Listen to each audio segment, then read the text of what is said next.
Just really, obviously really thankful to have another opportunity to try to go 1-0. We obviously have familiarity with LSU and meeting them in the Sweet 16 last year. But, the reality is LSU knows how to win, and they have proven that year after year. And so it's going to take a great effort by us. We thought that boxing out Ole Miss was tough. LSU is an even better offensive rebounding team. They obviously have lots of weapons, and they play with great confidence and aggression. And, Kim Mulkey's one of the best to ever do it. And, so lots of respect for their team, but also really believe in who we are. And it's going to take the best version of ourselves, but we wouldn't want to be in any other position.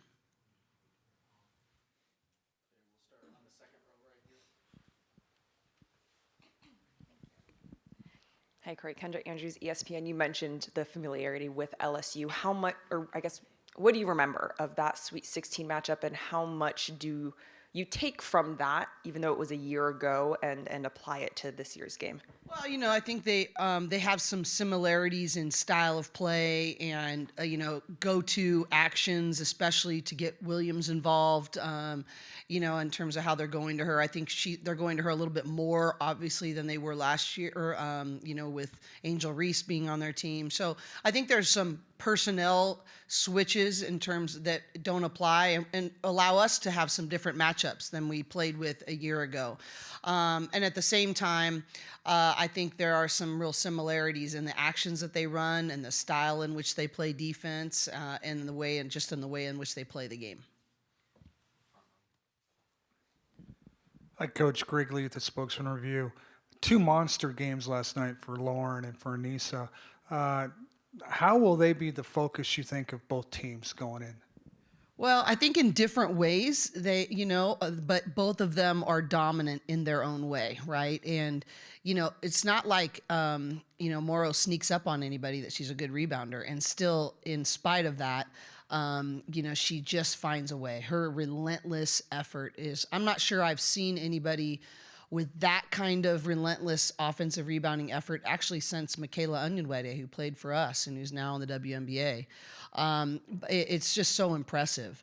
But the way in which she exerts her dominance is on the offensive glass, and then really being crafty around the rim or attacking from the high post off the dribble. And so that's going to be our challenge, right, is to try to mitigate that and to play, get them out of rhythm. They want to get her clean scoring catches, or they want to take predictable shots that she can go rebound. And so that's, I think we're going to try a lot of different schemes to try to different matchups to try to make her feel uncomfortable. And a little bit, we likened it a little bit to how we tried to make Madison Scott's, touches a little bit more difficult last night, and with different people and in different ways. I never thought she got going in that particular game. Now, some other people did, but not her. And so Morrow create some of those. Lauren is, much, she's not going to be doing it, attacking off the bounce as much and some of those things. But, we need to get her watching the film. You talk about, it does inform us a lot by watching the film. And one of the things that it informs us is that Lauren Betts is a lot better basketball player. And she was good in that game, but she's, as you said, dominant now. But we got to get her deeper scoring touches. They're going to try to push her out. They're going to try to make her put the ball on the floor in order to get closer to the basket, and that allows them to bring a double team. And we call it no move needed. We need deeper seals so that when she gets her touch, there's no move that's needed. She can just turn and go score. So it's going to be important, that your big dogs have to show up in big moments, and that'll be important for both teams.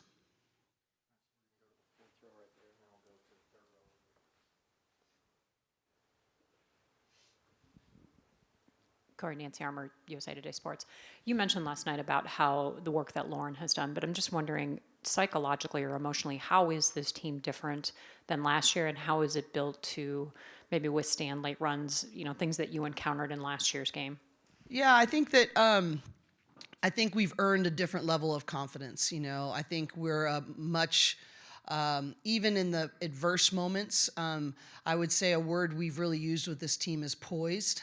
And, they don't get rattled too much. And they sometimes to a fault in the fact of like, let's go, guys, let's go. Let's not wait for this to happen. You got to go take it. But the flip side of that is they also don't panic when things don't go their way. And, I think we did have some, maybe panic's too strong a word, but we definitely didn't like the way in which we approached our game with LSU last year, both physically in our tempo and aggression, but also mentally in terms of our confidence that we came into the game with. And I think this year, this team has earned different levels of confidence and aggression that I think puts us in a better position to be our best. Lauren's always like a big part of your guys' game plan, but LSU really good at crashing the glass. They score inside a lot. I mean, this is going to be a big, even more important game for her, but how much is it like everyone else also needs to do their part just to help alleviate that? I think she said in the first half she was dying yesterday just because of how gassed she was. Yeah, it was just such a physical game. You don't think about the pace of play wasn't as up and down as we would have liked it actually, and that we're used to.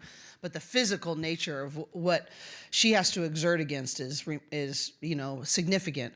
I think that reality for us is you hit it on the head. It's we know what we're going to get from the Stars. I think it's who are those other people that are going to step up in unexpected ways, and what's that.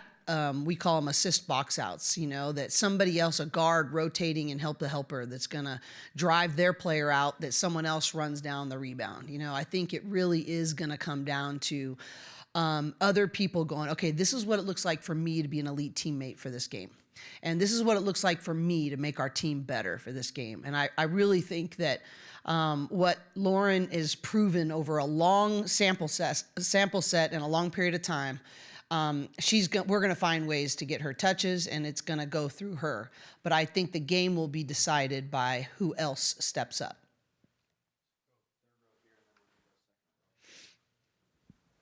Tuking in with the LA Times, Cori, a lot of the players talked about how last year's game made them evaluate how they wanted to get better. I was wondering for you, after last year, how did you spend the offseason thinking about how you could get better as a coach?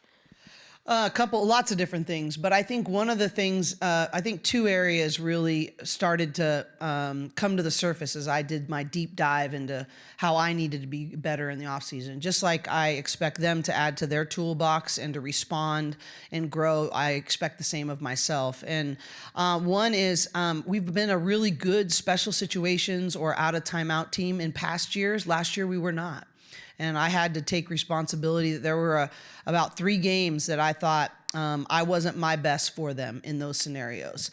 And so we had made a huge commitment, even starting in the summer, which I have never done before, working on special situations, 2-for-1s, closing out quarters, how we shift things out of timeouts, what our go-to plays are going to be that we only run in certain scenarios, all of those special situations things. And then I think really getting our team to be able to play through chaos.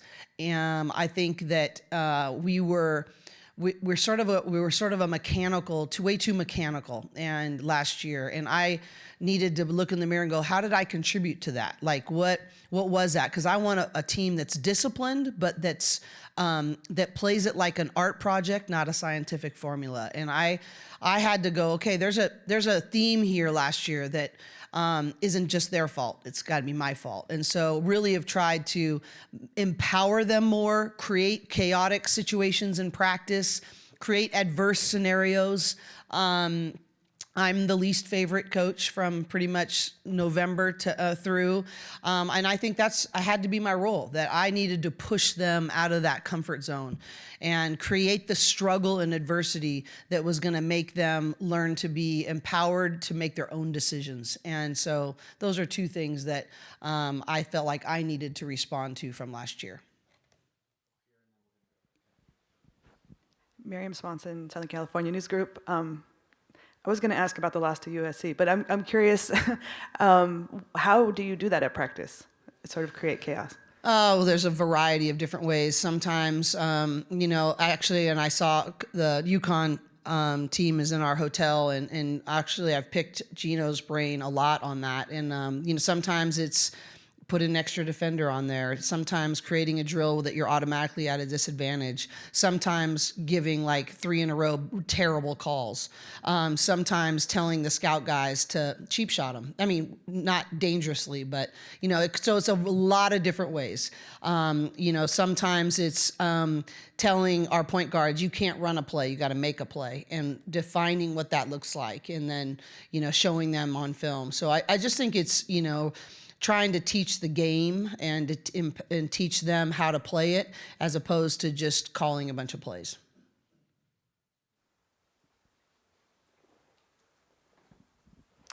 Kevin Pelton, ESPN.com. What are you expecting from Flau'jae Johnson after an off night for her? Well, it's sort of scary because you don't really see her have 2 off nights in a row, right? So, but I think the reality for her is how she gets going is in transition. So our ability to value the ball, not have live ball turnovers, and also to have really quality shot selection so that we can set our transition defense effectively. I can't remember, I probably have it here, but what percentage of her shots come in transition, but it's really, really high.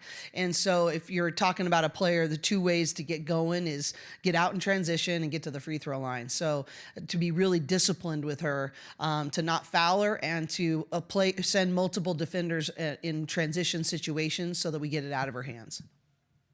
But man, she really is a great player. And talk about someone who's been great for the game.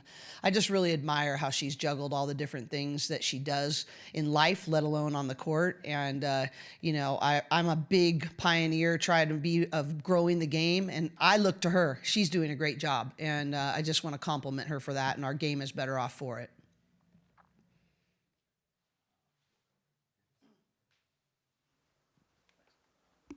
Michael Koppel, WBRZ TV in Baton Rouge. Just the efficiency with which Lauren's playing, obviously, last night. Is that the direct result of those deep touches that you're talking about? Yeah, and I think it's also a direct result of the work she does after practice every day with Coach Shannon and our scout team guy, Johnny. I have to give him a shout out. He's been really instrumental in making practice really harder than any defender she's going to have to face in a game. And literally they work on those deep touches, trying to get in spaces where she doesn't have to dribble. And then also working on her offhand. Excuse me. And she literally, that's the very first thing she does in her post-practice work every single day. And it's just gotten more and more and more efficient. And this is like the 4th game in a row. We're telling, a lot of this credit goes to Lauren, but it's why we get so angry with them when we turn the ball over in careless situations, because if we don't turn it over, I mean, we're shooting over 60%, and as a team, we get great shots. We have a lot of weapons. So it's just really important that we value those possessions and value the ball, because we're a very efficient basketball team when we do. We're going to go to Zoom for one question from Joe Pakowski. Joe? Joe Pachowski, the mighty Bruin coach. In each of the last 2 games, the team has struggled a little bit in the second quarter. How do you get them to play better, to play a more complete game moving forward as the level of difficulty increases? We did talk about that. I think everyone always wants to ask me about what we say at halftime, because we've had unbelievable third quarters. But just get a new coach for the second quarter, and then we'll be back and take care of business after that. But the reality, we just told them, they come out really, really focused, and it actually comes back to that chaos situation. We said you start really well in terms of executing the game plan and what we're doing, and then we come out when we can regroup after halftime. But in the middle of the battle, you all have to catch that. And because we can't call timeout every possession and be like, okay, let's regroup here, right? So we just really talked about in that film session today, like when those runs happened and what led to those, and how do we go about being more self-aware of where we're vulnerable in those second quarters and tighten those things up that are consistently leading to us having a little dip. We have time for one more question.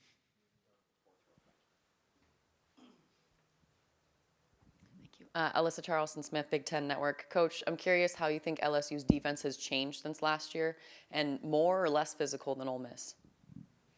Yeah, that's pretty close. I would say maybe, they're not up pressuring full court. They're not denying as much one pass away. I think they're just as physical.